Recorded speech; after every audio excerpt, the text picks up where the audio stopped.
Welcome, everyone. You're listening to the ImPerfect Podcast. I'm Kathy. And I'm Kennedy.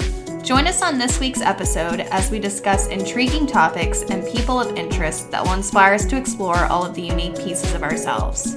We are all imperfectly perfect. We're glad you're here.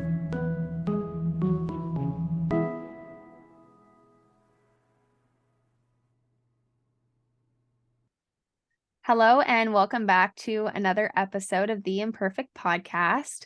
Today we are super excited to be interviewing someone who is an avid listener of our podcast and had reached out to us several weeks ago wanting to take part in what we were doing with our podcast platform. Yeah, today we're going to get to speak to Tami Adams. She's a speaker agent, manager, and coach. She's an events professional and a board member of We Do Canada, which is the world's largest movement in educating, supporting, and empowering women entrepreneurs. And she's also, as of the year 2020, founded her own speaker and management coaching company called TA Speakers Management.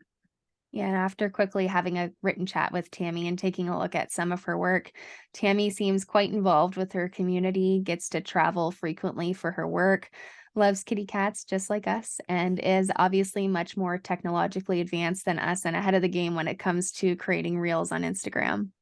We're expecting to have a great chat with Tami today, and who knows, we'll probably learn a thing or two about public speaking ourselves. So here's Tami. So Tami, why don't you tell us a little bit about yourself? What's your story? What are your interests? Who is Tami? I love it. So how long do I have? Right.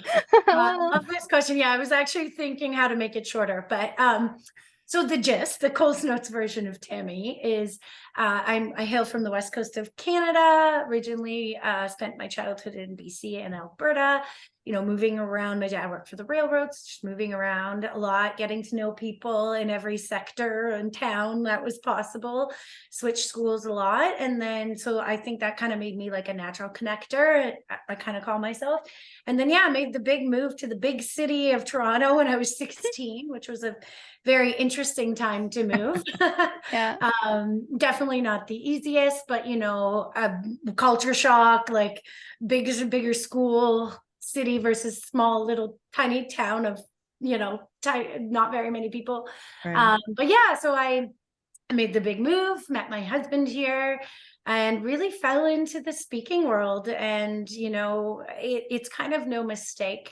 I think it's interesting in a way because I still remember back in high school when I was in drama and I forgot the words and I ran off the stage crying. So it's like kind of funny and ironic that I work with people to be better on stage and like keynotes that are amazing on stage. Right. Like, it's not really where my journey started, but never thought I'd ever be on a stage again. And then, here I am. And I actually do MC once in a while. We do events I did and, do a few other things myself just to get that presentation experience. So it's kind of a funny thing how life is like that. But and then just kind of moved to the big city and made my way around and but I say I bring like the chill, friendly Tami to the big city. And made a life for myself here. And then, fell into the events world, worked for an agency for about 10 years, a speakers bureau agency that booked celebrities, athletes, Olympians. And then COVID hit and I lost my job. And so, definitely can say was the best thing that happened to me now, but definitely obviously was not at the time. Yeah. I think that's a similar story that many of us had, right?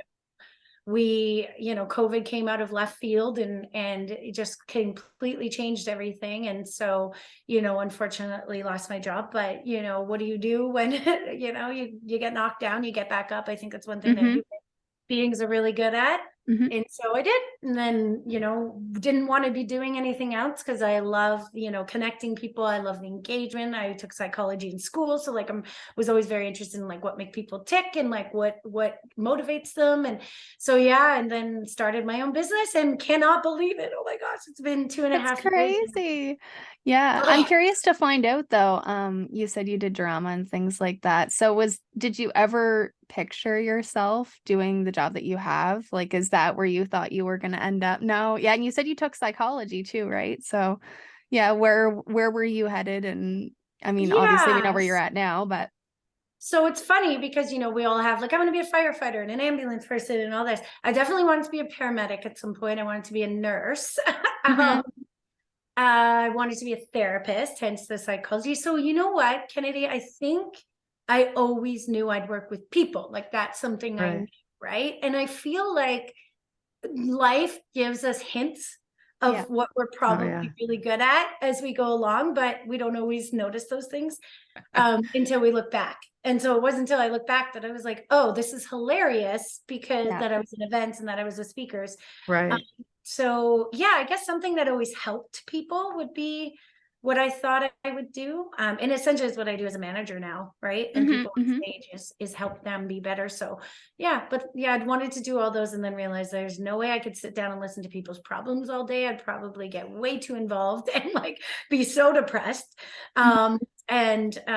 Yeah, didn't want to do that. So yeah, here I am. That's what I'm doing That's now. really cool too. And it's funny you say that because I was also a theater kid. I did speech competitions in school, things like that. And I thought I was going to be a teacher. And I went to university and realized like that was not for me. And now I'm an accountant and work from home. We were just having a chat before we hit record and we were telling Tami what we're doing in our spare time. And now I'm doing a podcast. So it's kind of funny how everything loops back around somehow. So it's And not exactly how we envisioned, but we end up somewhere where our skills are still being used.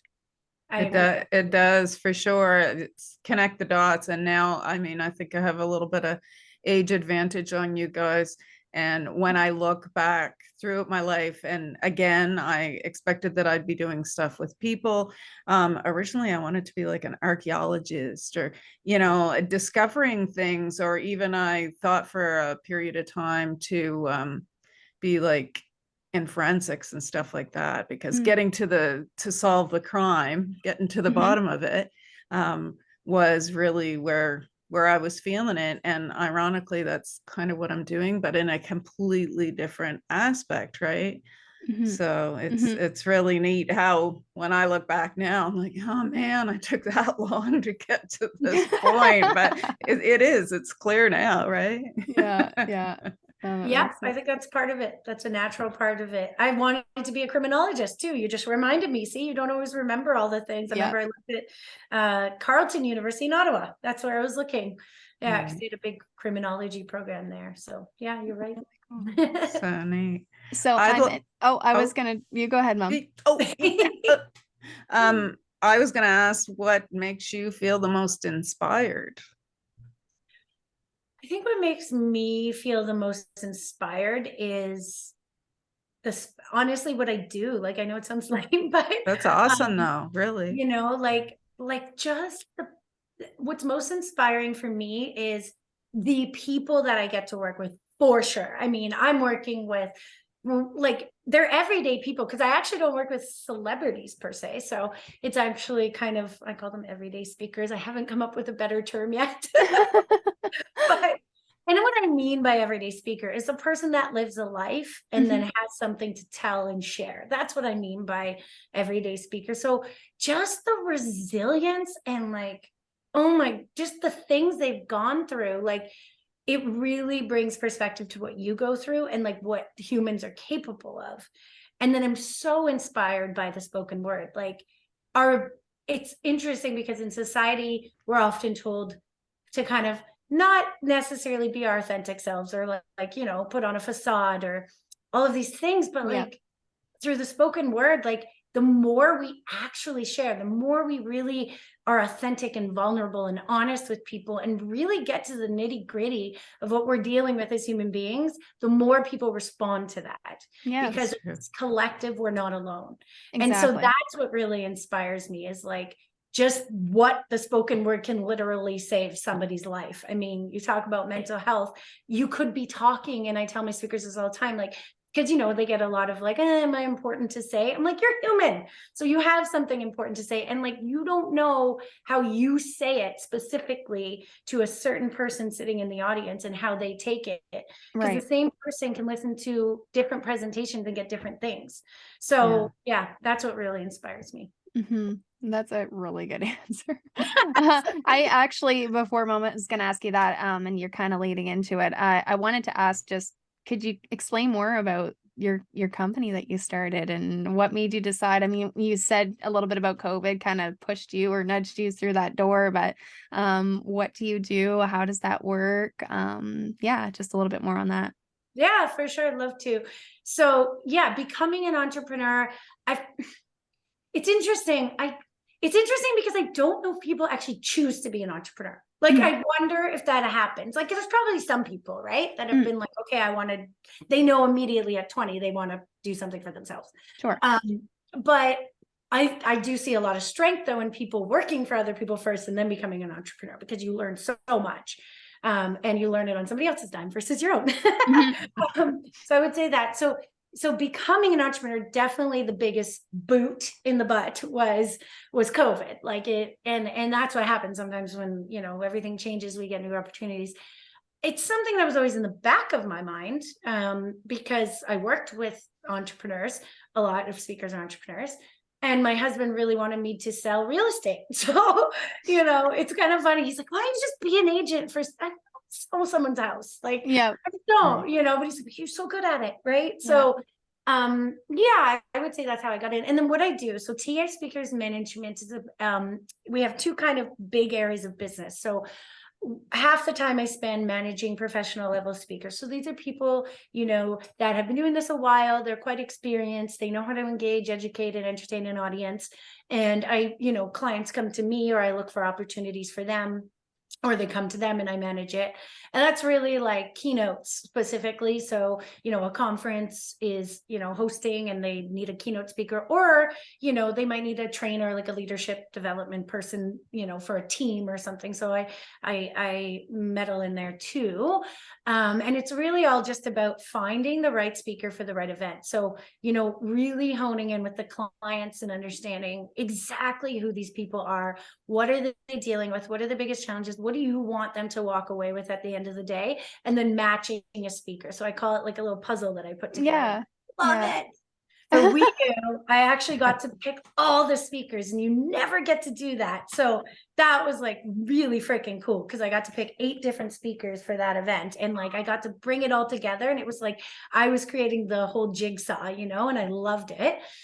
And then on the other side, I figured, well, I know something about speaking. I've been doing this, like, in terms of speaking myself, but also just really working with the best of the best Mhm. and seeing every kind of probably like 2,000 presentations or something. And I figured I learned something about how to engage and how to educate and how to entertain. And I use those 3 words because that's my motto, is educate, engage, entertain.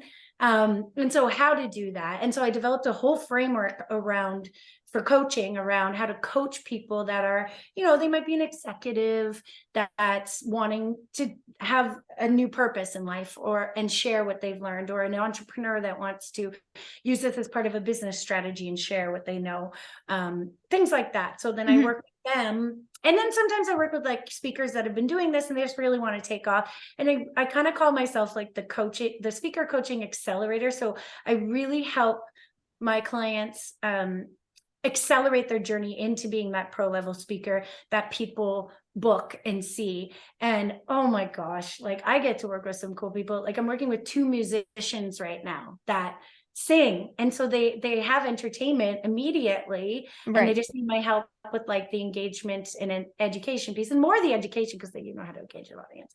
So yeah, like that's kind of like what I do, and it's so fun because I'm gonna be working with a mentalist next, so it's really varied. I'm working with someone that's developing a whole new message on the hidden side of inclusion, so it's like really neat. It's the creative part that I really get to kind of pull in, what I say, bring the fun, and like really make it a special experience for everybody. So that's really cool. And you had mentioned about the musicians. I wanted to ask you just to clarify. So you're saying that they're musicians and what they're trying to do is learn how to engage the audience in between the music. Is that what you're saying? So no, yes Okay. and no. So they might learn from me and do that, but they Okay. actually want to be a keynote. So like one of the girls I'm working with, she's got bipolar. So Okay. she was already sharing through her music, when they talk, and you're right, because there is some engagement pieces sometimes, but she really wants this to be something she offers as a professional level engagement. Really So neat. Okay. yeah, it's really cool, Kennedy. Like there's a speaker, Peter Katz. I love him. I used to work with him, and he's found a way to use his music and the songs he writes in his bedroom to tell messages and stories about life, and just honing into what you do as your purpose. So it's really neat because a keynote is addressing, specifically keynotes are addressing everybody. Right. And they tend to be mixed in with some sometimes boring, educational sessions and topic related there. So the keynote is really like a bit of education because people need to take away something, but it's also really engagement and entertainment. It's a performance. So yeah, so it's like I'm actually helping them develop keynotes. Yeah, it's quite literally a performance, like you said. It's an art. It's an art form, really. Yeah. I gotta say, I love your energy, Tami. Yeah, it's awesome. It's like, I can't wait to hear more. Like, you've really, I can imagine you coaching these other people because like you're sucking me in. So just amping them up. Yeah, you've got this. Right, yeah. Yeah, it's very like, yeah, like I really believe anybody can do what they want. It's just about getting out of our heads and, thinking and looking at new perspectives of things. I think willing to just get messy with it anyways, because I'm sure the day that you went, hey, I'm gonna be an entrepreneur, or I'm gonna whatever, you probably sat there and went, okay, so Google how to become an entrepreneur, right? Because nobody, right? But that's the thing. People think that everybody just knows how to do it except for me. I did Google it, Kennedy. I probably did. But what the lesson out of that is, oh man, it's fake it till you make it. Such a real thing. Yeah. I still remember my first coaching client because I was thinking about doing it. Now I say fake it till you make it. You definitely need to have some thought leadership expertise behind it. Of course, yeah. You can't just suddenly become I don't know, changing tires or something. Right. You gotta know how.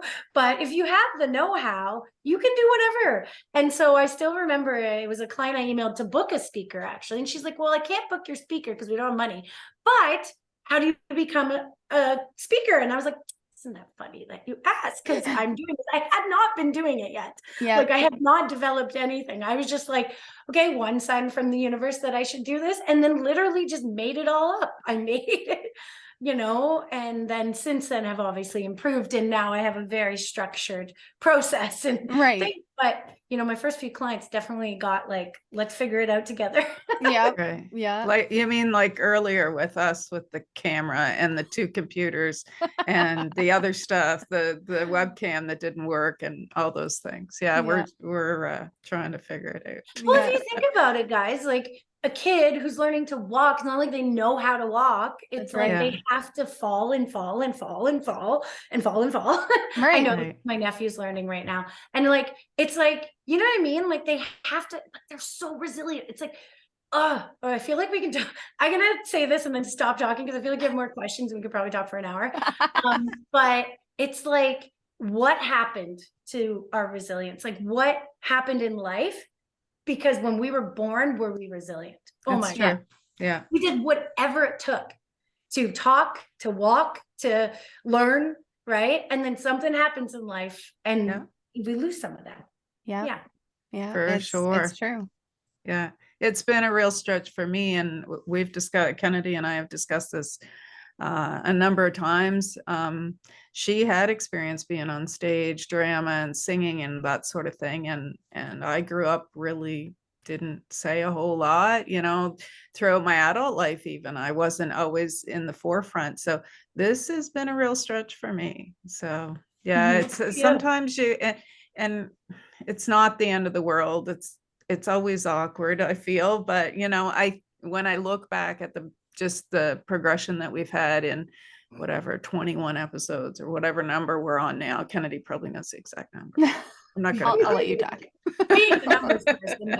I do see progression though. I do see, in the beginning, I'd look at the questions and it was zone in, and then when it was all over, I had no clue of what even happened in the conversation because I was so, I don't know if nervous is the right word, but just block the rest of it out. I couldn't tell you what the person said or what Kennedy's lines, what she talked about. And then I'd get done on the other end of it. And I'd be like, oh my goodness, did I say what I was supposed to say? Like, Mm, and it's been a real struggle for me, but I do see progression. So that's encouraging. yeah. Yeah. Well, Yeah. it takes time. It takes a Yeah. lot of time. Now I'm able to actually contribute to the conversation. I love it. Good for you. You embrace the unknown. Yeah. And now it's known. Look at that. Right. Right. Exactly. So I will ask you, what do you have as your biggest regret or failure thus far in your life? I was like, that was the last question you had on your sheet. No, it's not. But I did write something down for this. Oh, look at you, all prepared. Yeah, I did. So my biggest regret, oh yes, my biggest regret or failure. I mean, probably biggest regret, because I try not to have regrets because I'm like, well, like everything teaches you something, Right. but it's probably caring too much what people think. Like that is probably my biggest regret in life. It's like not understanding or being mature enough to understand that I can be my independent self and Mhm. I don't have to be like other people, and it's okay to embrace who I am, and that's what people love. So yeah, I think my biggest regret is like just caring too much. Now at 36, I'm like, screw it. Yeah. it is Yeah. it is true. And that's part of the reason why we chose to have a model that we do. Whereas, instead of just Kennedy and I talking all the time, to interview people. And I actually had this discussion with a friend earlier this week, and she said, what was your motivation in doing that? And essentially that is, everybody's different and the world is so big. And just because you don't fit in with those people from high school necessarily, like, Mhm. and then you grow and you develop your own thing. And often when we embrace what it really was, it's kind of like when you're on a diet and you avoid the cookie, but you eat everything else in the fridge. And at the end, you eat the cookie anyway. So, Yeah. if Yep. if you would just embrace what you love and what you were meant to do and stop resisting, often that's where you fit into your niche. And yeah, you're weird, not you, but you could be weird and quirky, but there's other weird, quirky people that are basically your tribe. I don't love that saying, but that idea. Your Mhm. peeps. They're your Yeah. peeps. Yeah. So what you're Right. saying is go straight for the cookie, don't eat everything and then the cookie. Well, really, wouldn't you be further ahead? You'd save It's true. 500 or 600 calories eating I was everything gonna else say, I in the already ate the fridge. cookie, so Right. Right. Cookies first. No, that's a good metaphor though, honestly. It's a good way Yeah. to compare that idea. Yeah. Love It's funny too, you say that. I'm just thinking, you relate everything back to yourself and just not caring what people think. And it's funny, mom and a couple of my close friends and my boyfriend can attest to this. I have been talking their ear off for a good week and a half now about, should I dye my hair? Should I not dye my hair? I'm worried that people will be like, oh, that's Kennedy and she's always had blonde hair. And I really care what other people think. And my friend She said that even to me. she even said, well, when we do the podcast, like, can we line them up so that they're in sequential order? Because we don't want to have like a blonde one, and then if I dye my hair, a red one. And I'm like, okay, but I would do the exact same thing. yeah. But It's a and very- my friend said that to me the other day, and she says, Kennedy, I take it as someone that you're someone that just goes for what you want to go for. But she says, I didn't realize how much you actually care what people think of you. And I'm like, well, I don't care what people think of me. And she's like, Kennedy, you've been talking about your hair color for the past week and a half. Like, you care. And anyway, it's just funny you say that. It just relates really well to me in this current moment. So anyway, we've booked the appointment. Kennedy's dyeing her hair. Let's make that clear. I was just gonna say, next time we meet, you'll have a different color That's hair. right. That's right. So Tami, what do you want to be when you grow up, or are you grown up now? That's a really good question. I definitely feel more grown up than I did 2.5 years ago. So For sure. I think I'm more grown up for sure. Because running a business, like doing something, it doesn't even have to be business, just like creating something of your own. Yeah. Oh my God, you learn so much about yourself. Like, it's funny because like people have known me forever. Like, you're just different, Tami. Like you're Tami, but like you're you're more mature. Like there's just something in you that shifted. And I feel the shift this year for sure of like just that maturity. But it's interesting you ask. So I have ideas of like what's beyond this eventually. I would say either living somewhere warm and, you know, doing something fun there, whether that's like, I don't know, like starting a surf school. You know, I always read those stories of people who've left the city and like do that kind of stuff. Yeah. Maybe something like that. Or I always really, really, really wanted to have a little cute little coffee shop. I love coffee shops. And I thought, how cool would it be to have a coffee shop, but it would be like a really cool ambiance. And I actually work at a coffee shop a lot. I was there earlier today. Oh, cool. Change of that creative environment. I go insane if I stay in the house. Yeah. And so like a coffee shop that's like, that displays local art that people can sell, and maybe has like a speakeasy, like maybe it's like people can go and practice speaking there, you know, just Love that. free Yeah. kind of thing. Like, I That would say fits so well. Yeah. Yeah, like I feel like it's like it's like customer service part, but it's like people part, but it's the ambience, but then it's helping speakers and it's helping local artists. So I thought that would be really cool. So that's probably one of the two places I'll end up. That's cool. Yeah, Mom and I always did someday when we have a podcast. And funny enough, we do the someday when we have a cafe. Yeah. So it'll be interesting to see. Maybe we'll chat a little bit. Maybe you can do the coffee. We'll do the sandwiches. Maybe. I'll practice my. Look at this new business. I'll practice my natural therapies in the back. Yeah. Perfect. I love that. The coffee and acupuncture. Yeah. We'll have some resident cats walking around. That'll be perfect. Yes, definitely cats. We'll definitely have cats. For sure. That's too funny. So the question on the last of the sheet, our sheet anyway, is what makes you imperfect?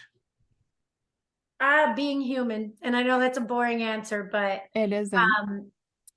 I think that's, what was the saying? It was, to err is human, right? Like that's really always stuck with me, because it's like, like I said, we, you know, get these ideas on social media. We see the perfectness. We see the happy kids. We don't see them crying and screaming and of course, beating their brother. Like, you know what I mean? Like, you know, their brother. Like, so I mean, I think it's like, to be human is to be imperfect. And that's why I resonated so much with this podcast, because it's like, these are the things that people want to know. They love the great stuff because we can celebrate and that's fun. They also want to know like the hard times and how did you get over it, and the failures. You know, one of the people I started working with for the first 6 months of my business, it just didn't work out after 6 months that we could work together. And it was devastating in a way, because it's like my first, like, you know, with my business. Right. It was like a lesson in, okay, I know the direction I want to go. Cause like, I think I want to go this way, and so it was a failure in a sense. But it led to so much more. So I think what makes me imperfect is that I'm human, and that I'll continue to be imperfect and continue to learn as I go along. But then I'll get it right. Like you were saying, Kathy, even with this podcast, like you guys started, and, you know, it wasn't perfect at first, which was very for the name. And then, you know, it just got better and better, but I'm sure it's still not perfect. Right. So. Oh, it's not perfect. It's not perfect. One thing but I'm sure there's things that happen. That's what I meant. One thing that came to mind for me earlier when you mentioned creating, and you know how that was important to you, and we discussed about finding our niches in life and that sort of thing. Now, a common mindset would be like, well, you coach people. Well, there's lots of coaches out there. How did you find your niche in that really populated, you know, sector? I love this. Okay. So it starts with somebody telling me that I could not do both sides of the business. So here's an interesting thing. And this is why I say, like, life is like, you know, we were talking about it, right? Like, did you think you would be here? So it started with like, when I was kind of figuring out what I wanted to do. I mean, I knew there wasn't like a ton of speaker coaches. So I knew that there was some room there. But it was really people, like I asked a few business people and they're like, no, Tami, it's too much. You need to choose. You're either a manager or you're a coach. Like you just need to lean into one. But I was something in the back of my mind was like, I don't think you're right. As much as you know more about me, for me, I don't know if that's right because I literally love both equally. So it's like, how can you choose? So it started with that of me like thinking I had to pick a niche because I agree, you need a niche. And I tell my speakers all the time, people need to know what to come to you for. Like they need to have an understanding of that. You can't just say I speak about anything because people won't get it.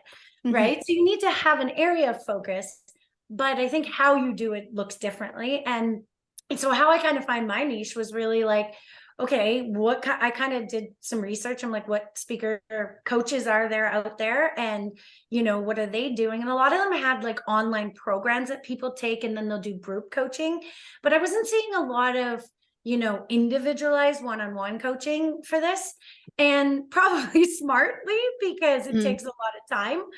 But I don't know, I really leaned into doing that. I love that one-on-one approach because while my concepts are the same, each person is at a different stage. So I may work deeper in one area of a speaking business than another. So, some people may need, more on the engagement piece and like how to do the stage stuff. And then some people may need actually building the content. And some people need it all. So I guess I kind of just like was looking at who was out there, asking a few coaches, because you're right, the coaching in general is very saturated. But that's why I say I'm a speaker coach specifically. So I think it's a little bit more niche as it is. And then I think I just was opportunity. I was like, well, it's not super crazy saturated. It's a little different. So, and I, a lot of them were speakers too. And I get that if you're a speaker, you coach speaking, but this is the niche, Kathy. Nobody had the meeting planner side, like understanding what meeting planners look for and how to put an event together. And that I found anyways, and the speaker side of it. So knowing the speaking industry. So that's really what I do and makes me more niche. It's like I mesh the two. So you get an experienced planner, the buyer that knows what they're looking for and how an event comes together and how to engage people. But then you also get that person that understands the keynote speaking world. So I think that's kind of how I found it. It was like really the person that has both. Yeah. And the important part is you just rolled with it. You did what you were interested in and you made it fit. Right. And there's a spot for everyone. Yeah. Because I think I would have been sad. Like if I, and I wouldn't have been as happy as I am now. And they really complement each other. So that's the biggest thing. I think it's like they were meaning like you can't do two separate things, but they weren't understanding how much they complement each other. You imagined it together. Yeah. Well, yeah, because like if I'm coaching, I'm giving examples from speakers that are out there doing this, right? So it's like, and I'm seeing the trends and I'm seeing the topics that are in demand and I'm working with clients directly and understanding the sales process and how to negotiate. So it's like, it really does actually bring that all in. So yeah. That's great. Well, thank you so much, Tami, for taking the time. Before we head out, though, I did want to ask where people can find you. Maybe you just want to have your little plug there if they want to find out more about you. Maybe do you offer coaching or do you do one-on-ones with anyone that would be at, for example, my level, which is I'm not a well-known speaker, so to speak, or anything like that. So just where people can find you or where they can connect with you if they're interested. Yeah, thank you. So yeah, definitely, if you have any events coming up and you're really looking for that really awesome, engaging speaker, definitely TA Speakers Management is my website. So taspeakersmanagement.com. I'm on LinkedIn a lot under Tami Adams or TA Speakers Management, Instagram on TA Speakers Management. So I'm pretty active on all of those. So you get back pretty quick. And then on the coaching side, same idea. And Kennedy, that's a great question. So I do really focus on the keynote side, people that want to be speakers, like professionally, but I have been also focusing on the people that want to just be a better speaker because like the elements of keynoting can be brought into that. So yeah, I can definitely do that as well. So yeah, I'm always open for conversations and things like that. So you can reach me on those platforms as well. And then my email is just TAMI. That's how I spell it, because why not? At taspeakersmanagement.com. So Great. Well, yeah, that's great. And yes, thank you again so much for taking the time. We were really excited when you reached out and we had that connection. Someone connected us and yeah, we were extremely excited and so funny when we went just kind of, looking you up on the internet and things like that. And you had sent your link and everything. We were like, whoa, like she wants to be on our podcast. Like, that's amazing. So we were cute. Perfect time. Will they have me? Like, because Melissa was like, oh, I'll connect you. I'm like, well, if they are interested and no pressure. Yeah. Like, I was like, oh, it's no. funny. We that were you so thought. thrilled. That's So hilarious. awesome. No, honestly, like, yeah, I love the work you guys are doing. Thank you for creating spaces for people like me to share, right? Because this is just another form of speaking in a way. It's how we Yeah. share what we've gone through in our lives and just what we've learned. And you never know, like I said, someone listening to a podcast or listening to a speech, it could literally change their life. So Right. That's right. yeah, it's awesome what you guys are up to. And I love that you're a mother-daughter team. And yeah, it's adorable. I love it. I think Cool. it's so great. So Thank you. Thank you Thanks. so much, Tami. And yeah, thanks so much for chatting. And we'll be in touch soon. sounds good, guys. Okay, have a good one. Thanks. If you or someone you know has a unique story to tell, we'd love to hear from you. Email us at theimperfectpodcast@outlook.com. For more information and how to connect with us on social media, you can visit us at our website, theimperfectpodcast.ca. And from whichever platform you are listening to this episode, be sure to like, share, and leave us a review. We would really appreciate your feedback.